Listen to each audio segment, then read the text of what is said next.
Well, we are now doing our top 10 surprisingly good A24 films. What I mean by that title is these films that I had no information on, never seen the trailers, I just watch and hope for the best. And these are movies that didn't really leave a good first impression of mine, but as the movie go along, I was like, whoa, this movie's really good. And I kind of want to provide this list in case you guys have seen these movies and haven't really came to conclusion if you should watch them or yet. So that's what I'm trying to do. These are my top 10 surprisingly good A24 films that you should maybe check out. Number 10 on my list is While We're Young. This is the first Ben Stiller movie I've seen in his indie days, and he knocks it out of the park. It also stars Adam Driver, Amanda Seyfried, and Naomi Watts, and I totally get why this more older couple wants to be young. Minus the documentary that Ben Stiller is trying to make, they made commentary of how, man, like the things they wanted to do, they're young, they just pushed it off, and then now they want to do it again, yet they're old.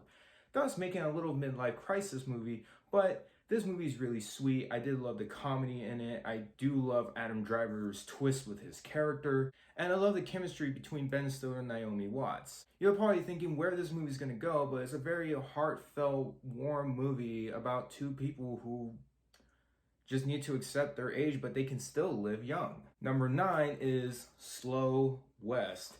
This is with Cody Smith-McPhee. Hopefully I didn't butcher that name, and Michael Fassbender, and it's really about this young person's name by Cody Smith-McPhee that is trying to look for a loved one. On his way to find his loved one, he meets up with Michael Fassbender character, and this is also a very heartwarming yet sad Western indie film. My first impression was I thought this movie was going to be slow, but after giving it time, I was really interested with their backgrounds about why is Cody Smith-McPhee, hopefully I'm getting that name right, is why he's chasing his loved one and the background of Michael Fassbender's character. They grow to like each other, and I think it's very sweet, and at the end it grows a little sad. That's all I'm gonna say. Number 8 on this list is Locked. I don't have the Blu-ray for it. I think it's a good one-time watch. I don't think it's really good for a second time, and I feel like if I had it in my Blu-ray collection, I don't know when I'm ever going to see that film again. It's Tom Hardy in a car for 80 minutes, but they try to make it more compelling with his arc, the other characters he's talked to, and the cinematography. They always try to spice up the cinematography when things are feeling stale and boring. You're invested in Tom Hardy's character, and you just want to see how it's going. And then throughout this whole entire drive of his goal, his destination, you can see his wide range of emotions. Number 7 is Free Fire. Free Fire is take Reservoir Dogs and then amplify the insanity and scenarios. You must thought, okay, a group of people pointing guns at each other, trying to try to kill each other throughout the whole 90-minute runtime. You would have thought this is Reservoir Dogs, but no, each character has their own unique personality and writing, and they deliver their own little flavor to the whole story. The characters are not that strong in their writing. They only have maybe one purpose to why they're going nuts, but it's the performances that make you go along for the ride. And at first, when I was first watching it, I thought it was just going to be a simple shoot-'em-up movie, but the performances and the writing and the variety of characters make this a very fun, entertaining time. Number 6 is The Spectacular Now. This is a very love drama movie and starring Miles Teller and Shailene Woodley, and I was genuinely surprised of how wholesome and sweet this movie is too.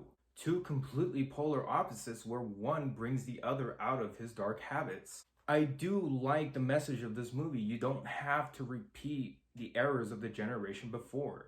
If you ever feel like you're going to end up like say a bad parent figure, you don't ever have to be stuck in that way. And there's someone that brings you out of that. That's someone that makes you truly feel like a better person. You should go for that person.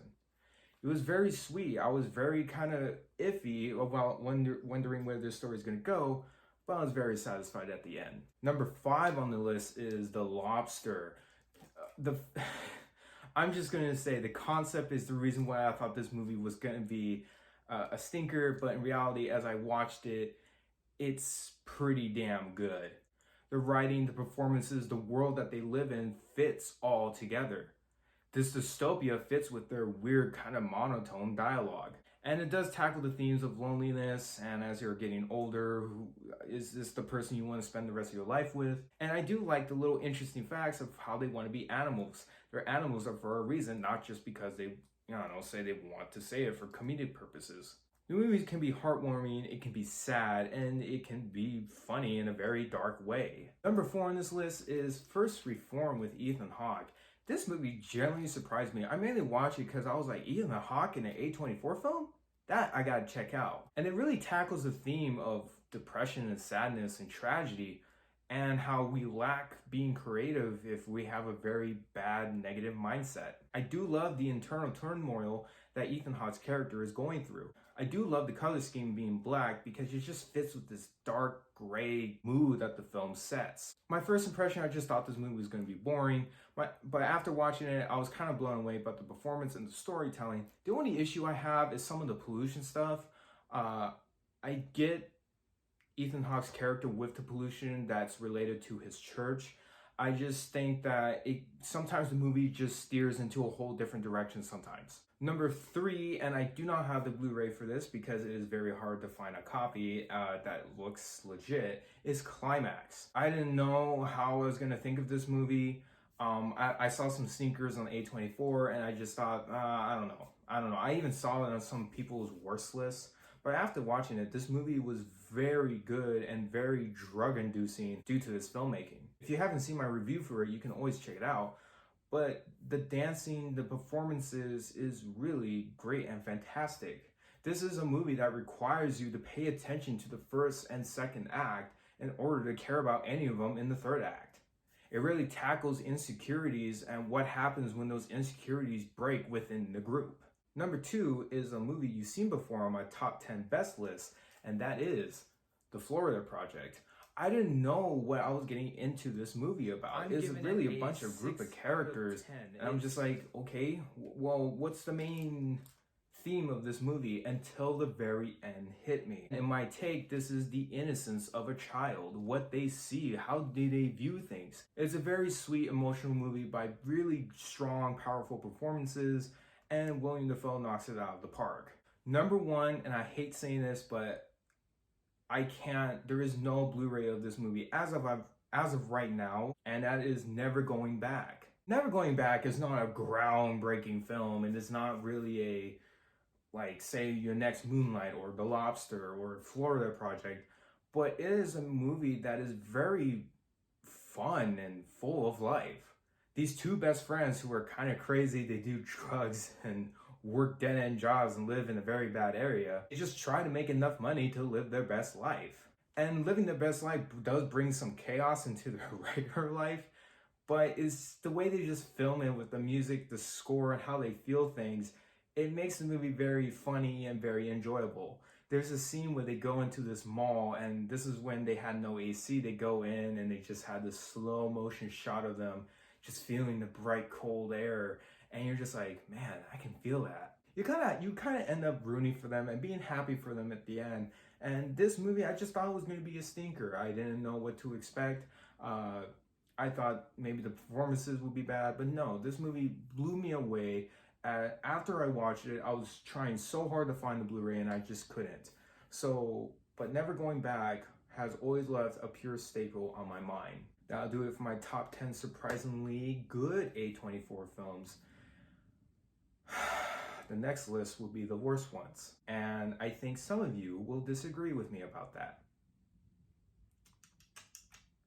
Oh boy. That'll do it for today on this list. Thanks for watching. You can be my top 10 if you hit the subscribe and hit the notification and click on my last video. I'll give you a 10 for that. Thanks. Thank you for the new subscribers that came in. Really hope you guys will enjoy the future content. And if you guys got a movie you want me to watch, go ahead. I've already seen some other movies. I'm always looking for some new movies. I've been running kind of dry. I've been watching a lot of Nick Cage films. And I'm telling you, I've seen 4 Nick Cage films that are his straight to DVD or barely released in any theaters, and man, He is 0 for 4 for me right now. So if you got any movies, just comment down below. Tell me what to watch or recommend some for me to watch. But yeah, that'll do it. Again, subscribe, notification, dab, whip, YouTuber reviewer, going dark.